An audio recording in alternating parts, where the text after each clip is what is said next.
नमस्ते फ्रेंड, मैं हूं कार्तिक चंद्र साहू। मैं एग्रीकल्चर एक्सपर्ट के रूप में नीड्स ऑर्गेनाइजेशन में network for enterprise enhancement and development support में काम करता हूं। आज मैं इस वीडियो के माध्यम से बताऊंगा पशुओं में फैलने वाली पशु पक्षी बीमारी की पहचान एवं उसका उपचार के बारे में। पशुओं के स्वास्थ्य का सही से प्रबंधन करना उनकी उत्पादकता को बनाए रखने के लिए अत्यंत महत्वपूर्ण है।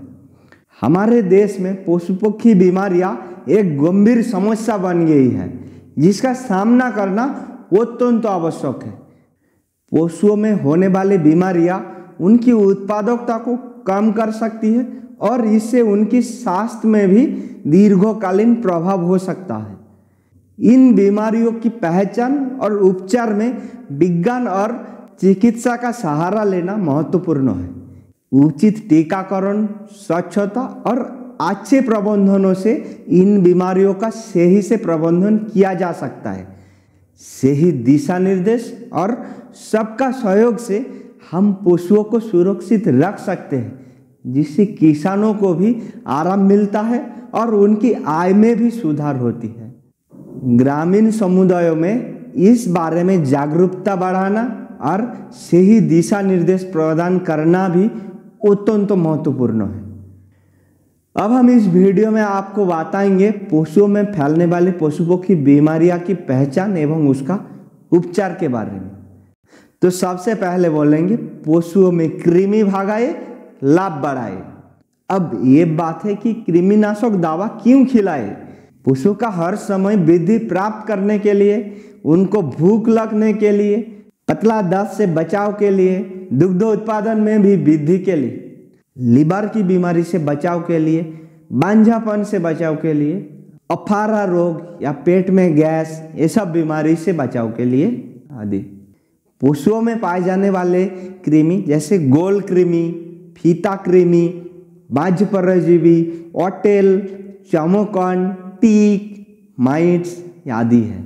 सभी पशुपालक अपने पशुओं को अंतपरजीवी से बचाव के लिए एक कृमिनाशक दवा खिलाना चाहिए।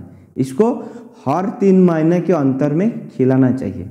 अब जैसे एल्बेंडाजोल 10 मिलीग्राम प्रति किलोग्राम शरीर के भार के हिसाब से, या फैनबेंडाजोल 7 मिलीग्राम प्रति किलोग्राम शरीर के भार के हिसाब से, या तो ट्राइक्लाबेंडाजोल 10 मिलीग्राम प्रति किलोग्राम शरीर के भार के हिसाब से। ये सब खाली पेट में खिलाना चाहिए, है ना, गाभिन पशुओं को छोड़कर।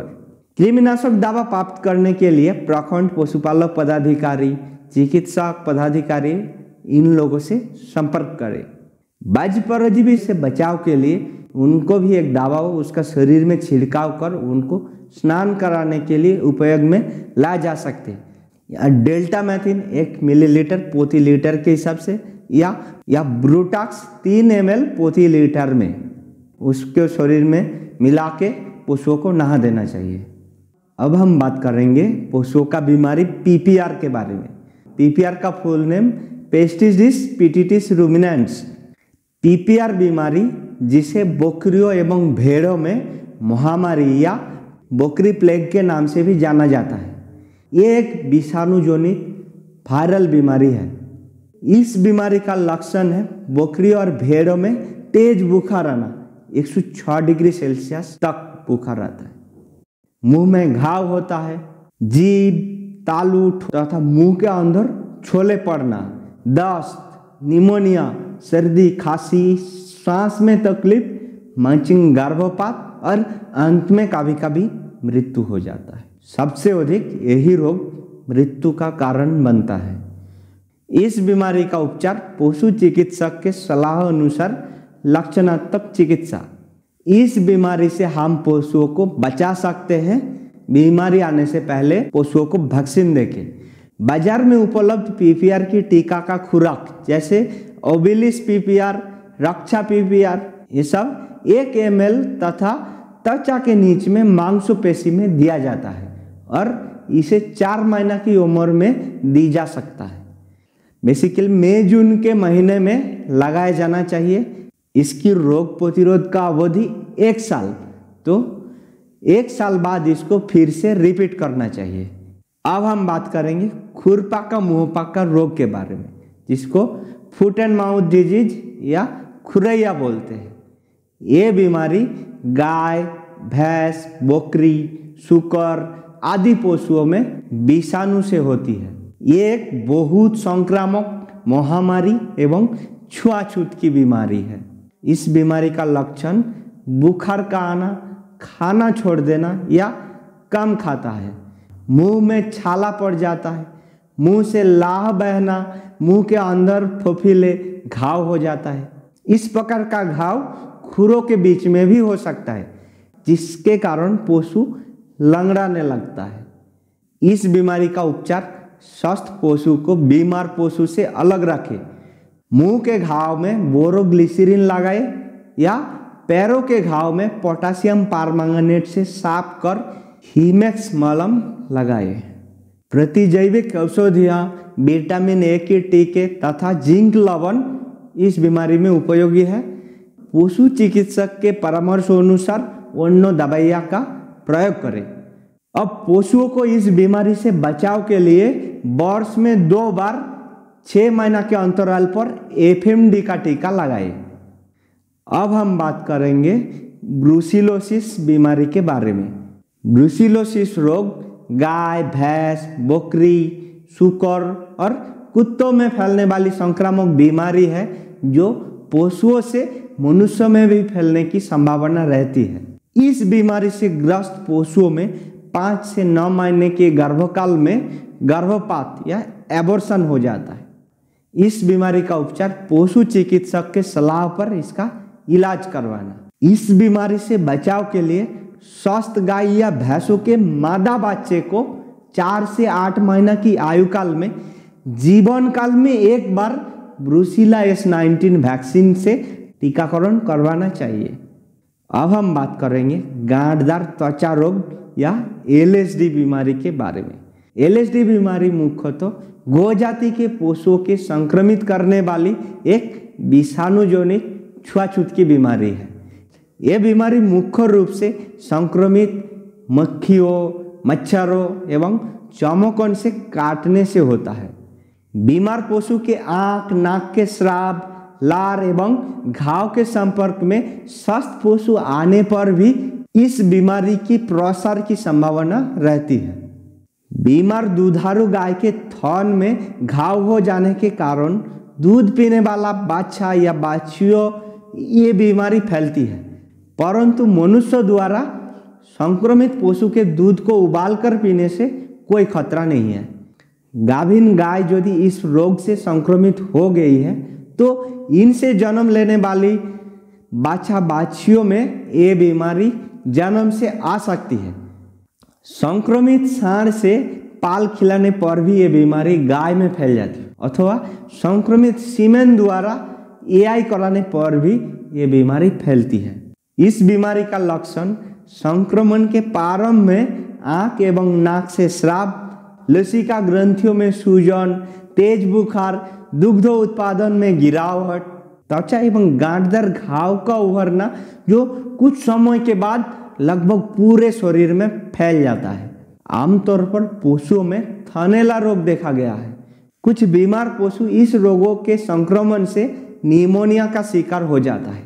इस बीमारी से मृत्यु दर लगभग 10% तक है। इस बीमारी का बचाव एवं रोकथाम बोले तो समय समय पर स्वस्थ पशुओं को टीका लगाए।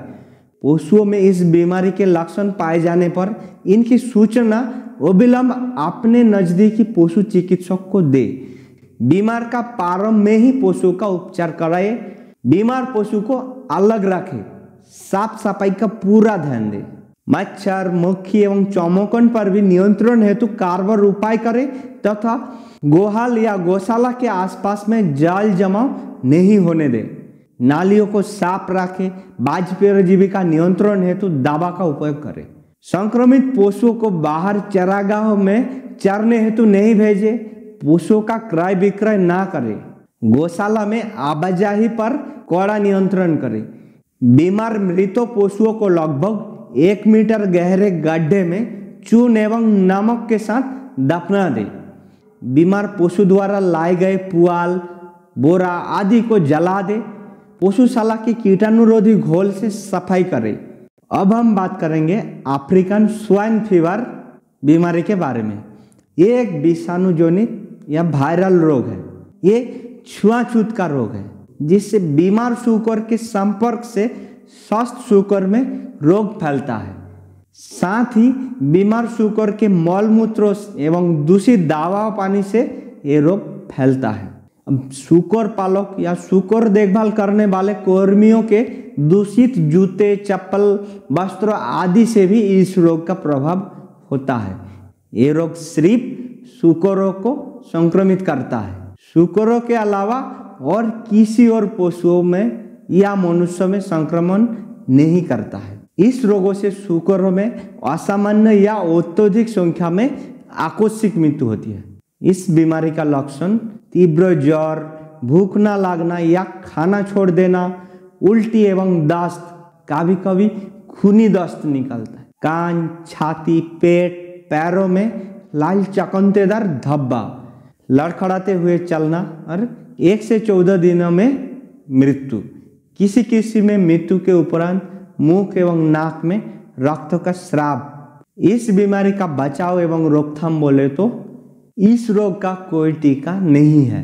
सतर्कता ही इस रोग का बचाव है। पशुपालकों को ध्यान देना है ये सब चीज ना करे, जैसे कि संक्रमित क्षेत्रों में सूकरों की खरीद बिक्री ना करे। सूकर फार्म में अनावश्यक आवाजाही पर रोक लगाए। संक्रमित क्षेत्रों में सूकर मांस की बिक्री पर रोक लगाई।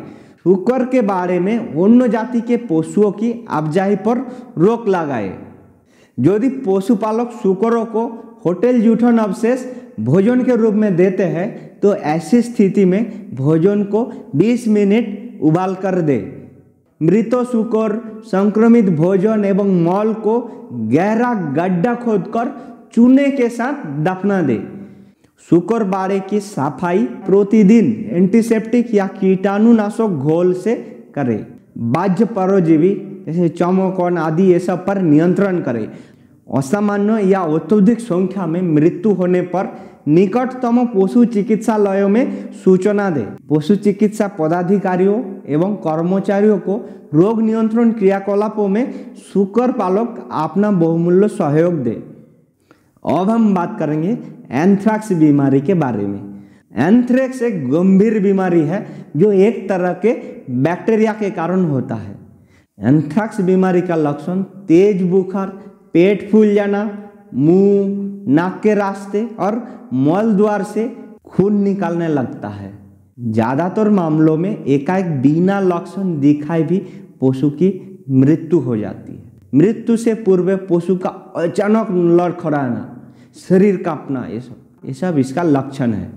इस बीमारी का लक्षण प्रारंभ होने के बाद अधिक समय तक नहीं रहते एवं पशुओं का मौत कभी कभी तुरंत या अचानक हो जाती है। ऐसे लक्षण सामने आने पर तुरंत पशु चिकित्सक की सलाह लेना चाहिए। एंथ्रैक्स बीमारी का बचाव का बोले तो रोग से बचाव के लिए प्रत्येक 6 महीना के अंतराल पर पशु का टीकाकरण करवाना चाहिए। मृत पशुओं को 1.5 मीटर का गहरे गड्ढे में चूना डालकर दफनाया जाना चाहिए। अब हम बात करेंगे रानीखेत बीमारी के बारे में। रानीखेत रोग एक विषाणुजनित वायरल रोग है। ये बहुत घातक और संक्रामक रोग है। ये न्यूकास्टल डिजीज वायरस NDV के कारण होता है। ये रोग मुख्य रूप से मुर्गी, बत्तख, कोयल, तीतर, कबूतर, गिनी और कौवे जैसे पंछियों में देखने को मिलता है। रानीखेत बीमारी का लक्षण खांसी और छींक आना, गर्दन का लुढ़कना, सांस लेने में कठिनाई, लकवा मारना, दस्त की समस्या, पतला एवं हरे रंग का मल का आना, प्यास अधिक लगना, अंडे का विकृति आदि लक्षण दिखाई देता है। रानीखेत बीमारी से बचाने के लिए टीकाकरण ही एकमात्र उपाय है। F1 लाइव या लोसोटा स्ट्रेन दोनों में से एक वैक्सीन की खुराक 5 से 7 दिन की होने पर देनी है। दूसरी vaccine RB strain booster dose 8 से 9 हफ्तों के होने पर देना चाहिए। अब हम बात करेंगे रेबीज बीमारी के बारे में। ये पशुओं में होने वाले एक घातक एवं जानलेवा बीमारी है। ये बीमारी पशुओं में रेबीज संक्रमित कुत्ता, बिल्ली, लोमड़ी, बंदर आदि के काटने से होती है। ये बीमारी पशुओं से मनुष्यों में भी हो सकती है। इस बीमारी का लक्षण जलातंक, पानी से भय, पशुओं का लड़खड़ाना, खाना बंद करना, कान का बार बार हिलाना, मुंह का आंशिक रूप से खुला होना एवं मुंह से लार का आना, कुछ भी निगलने में तकलीफ होना। जलातंक बीमारी का लक्षण आने के बाद इसके लिए कोई इलाज पाना संभव नहीं है, फिर भी पशु चिकित्सक के संपर्क किया जा सकता है। इस बीमारी का बचाव के लिए पशुओं को रेबीज बीमारी ना हो उसके लिए पूर्वे ही अर्थात किसी संक्रमित पशुओं को काटने से पहले ही एंटी रेबीज का टीका लगवाना चाहिए। किसी रेबीज संक्रमित पशु के द्वारा गाय, भैंस तथा अन्य कोनो पशुओं को काटने के पश्चात ही एंटी रेबीज टीका का पूर्ण खुराक लगवाना चाहिए। अब हम बात करेंगे जहरबात या ब्लैक क्वार्टर बीमारी के बारे में। ये रोग खास तरह के जीवाणु से फैलता है जो शरीर में खान पान या जख्म के द्वारा प्रवेश करता है। खराब मौसम में पशुओं को खुला रखने या अधिक शारीरिक परिश्रम से रोगों का प्रसार होता है। इस बीमारी का लक्षण पशु लंगड़ाने लगता है, पशु का पिछला पुद्धा सूज जाता है, सूजन धीरे धीरे शरीर के दूसरों भागों में भी फैल सकता है, सूजन को दबाने पर चरचराहट की आवाज़ होती है, पशुओं को सांस लेने में कठिनाई होती है और अंत में पशु की मृत्यु हो जाती है। अगर आपके पशु इस रोग के चपेट में आ जाए तो पशु चिकित्सक से संपर्क करें और तुरंत इलाज कराएं। इलाज में देरी होने से रोगी पशुओं को बचाना बहुत कठिन हो जाता है। इस बीमारी से बचाव के लिए पशुओं को बरसात से पहले रोग निरोधक टीका पशु चिकित्सक से लगवा ले। अपने गांव में बीमार होने पर पशु चिकित्सक को तुरंत सूचना दे। स्वस्थ पशुओं को रोगी पशु से तुरंत अलग कर दे। जिस चारागाह के विषय में ये जानकारी है कि इसमें बीमारी की जीवाणु या बैक्टीरिया है तो उसमें ना तो पशुओं को चरवाए और ना घास काटकर खिलाए। अब हम बात करेंगे गलाघेटू बीमारी के बारे में या एचएस बीमारी। ये पशुओं में फैलने वाले छुआछूत की खतरनाक बीमारी है। ये बीमारी गाय एवं भैंस जातियों में ज़्यादा होती है, साथ ही ये भेड़ एवं सूकर में भी होती है। ये रोग ज़्यादातर स्वस्थ जुबा बाछड़ों में अधिक खतरनाक होता है, लेकिन ये किसी भी उम्र में जानवरों में हो सकता है। ये एक एपिडेमिक रोग है। गलाघेटू बीमारी का लक्षण बोले तो पशु अस्वस्थ हो जाता है एवं पागुर करना छोड़ देता है। पशु के नाक, मुंह से धागे की तरह गिरता है तथा आंख से पानी निकलता है। बीमार पशु के कंठ तथा जबड़ों के बीच का भाग सूज जाता है। सूजन गर्म होता है तथा इससे दर्द रहता है। पशु को सांस लेने में तकलीफ होता है और बाद में पतला दस्त होने लगता है। अगर आपके पशु इस रोग के चपेट में पड़ने लगे तो पशु चिकित्सक से संपर्क स्थापित कर तुरंत इलाज कराए, अन्यथा देर करने पर पशुओं को बचाना कठिन हो जाता है। इस बीमारी से बचाव के लिए स्वस्थ पशु को बीमार पशु से अलग करना ना भूलें। पशुओं को बरसात के पहले ही रोग निरोधक टीका अवश्य देना चाहिए। अगर आस पड़ोस गांव में इस बीमार का प्रकोप हो तो अपने और उस गांव के बीच पशुओं को आना जाना रोक दे। सामूहिक चारागाहों में पशुओं को चरने नहीं भेजें। इस रोगों से ग्रस्त पशु मरा हो तो उस स्थान को फिनाइल से धुलवाकर चूना छिड़काना चाहिए। अब हम बात करेंगे बर्ड फ्लू बीमारी या एशियन इन्फ्लुएंजा के बारे में। बर्ड फ्लू या एशियन इन्फ्लुएंजा एक मुर्गियों एवं अन्य पंछियों में होने वाला अत्यंत संक्रामक विषाणु जनित रोग है। ये बर्ड फ्लू बीमारी जूनोटिक होने के कारण ये संक्रमित पंछियों से मनुष्यों में भी फैलती है। बर्ड फ्लू बीमारी का लक्षण कलगी में सूजन होना, कलगी, बाली एवं पैरों का नीला रंग हो जाना, नाक से पानी आना, पतला दस्त आना, सांस लेने में तकलीफ होना, चलने में लड़खड़ाना, असामान्य रूप से अचानक अधिक संख्या में पंछियों का मरना, अंडा उत्पादन में कमी एवं अंडे के ऊपरी सतहों का मुलायम होना आदि लक्षण। बर्ड फ्लू बीमारी एक विषाणुजनित या वायरल रोग है जिसका कोई उपचार नहीं है। संक्रमण से बचाव के उपाय को अपनाना ही बेहतर उपचार है। पंछीबाड़ एवं पंछियों के लिए प्रयोग में लाए जा रहे बर्तन, औजार, उपकरण को अच्छे से दैनिक साफ सफाई करें। बतख, हंस को मुर्गियों से अलग रखें। पंछियों को चारा देना, पानी आदि देने एवं देखरेख के समय मास्क और ग्लव्स का प्रयोग करें। पंछीवाड़ा में बाहरी लोगों को आने जाने पर रोक लगाए। साफ सफाई के लिए निसंक्रामक रसायन जैसे सोडियम हाइपोक्लोराइट 4% घोल को 1 भाग में 10 भाग का पानी मिलाकर व्यवहार करें। मृत पंछियों के निस्तारण हेतु पशु चिकित्सक या अन्य संबंधित से जानकारी प्राप्त कर मास्क एवं ग्लव्स लगाकर मृत पंछियों को 1 से 1.5 मीटर गहरे गड्ढे में चूना के साथ डालकर गाड़ दे। अब हम बात करेंगे थनैला बीमारी। थनैला थनों का संक्रामक रोग है जो प्राय बैक्टीरिया, फंगस तथा अन्य अनेक कारणों में होता है, जो जानवरों को गंदे, गीले और कीचड़ भरे स्थान पर रखने पर से होता है।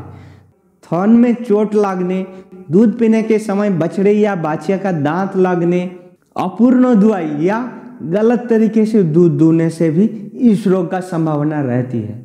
फ्रीजियन जर्सी गाय में इस बीमारी होने का संभावना अधिक रहती है। थनैला बीमारी का लक्षण थन या आंचल में सूजन तथा दर्द होना और कड़ा भी हो जाता है। दूध फट सा जाता है और फिर खून का मवाद पड़ जाता है। कभी कभी दूध पानी जैसा पतला हो जाता है। दूध का प्रवाह सूजन के कारण बाधित हो जाता है। थनैला का लक्षण दिखाई देते ही उसकी चिकित्सा अविलंब प्रारंभ कर देनी चाहिए। उपचार और परामर्श के लिए पशु चिकित्सक से तत्काल सलाह लेना अनिवार्य है। विलंब से चिकित्सा प्रारंभ होने से उपचार की सफलता संतोषजनक नहीं रहती है। अब थनैला से बचाव के लिए थनों की बाहरी चोट लगने से बचाए, पशुओं के रहने वाले स्थान को सूखा रखें, समय समय पर निसंक्रामक घोल का छिड़काव करें। दूध दूहने से पूर्व साबुन से अपनी हाथ आवश्यक धो ले तथा दूध दूहने के वाले व्यक्ति के नाखून कटे होने चाहिए। दूध दूहने से पहले थनों को अच्छी तरह से साफ पानी से धोना ना भूलें। दूध दूहने के पश्चात थनों को निष्क्रामक घोलों से जैसे आयोडोफोर अथवा बेटाडीन लोशन से डुबाए या घोल का स्प्रे करें। नई गाय का क्रय करने के पूर्व थनैला की जांच अवश्य करें। अपने डेयरी फार्म में थनैला से ग्रसित गाय को सबके बाद दुआई करें। आज का वीडियो इतना तक है। नेक्स्ट वीडियो में हम लोग और खेतीबाड़ी, पशुपालन और ग्रामीण विकास संबंधी टॉपिक पर बताएंगे। Please subscribe my channel. धन्यवाद।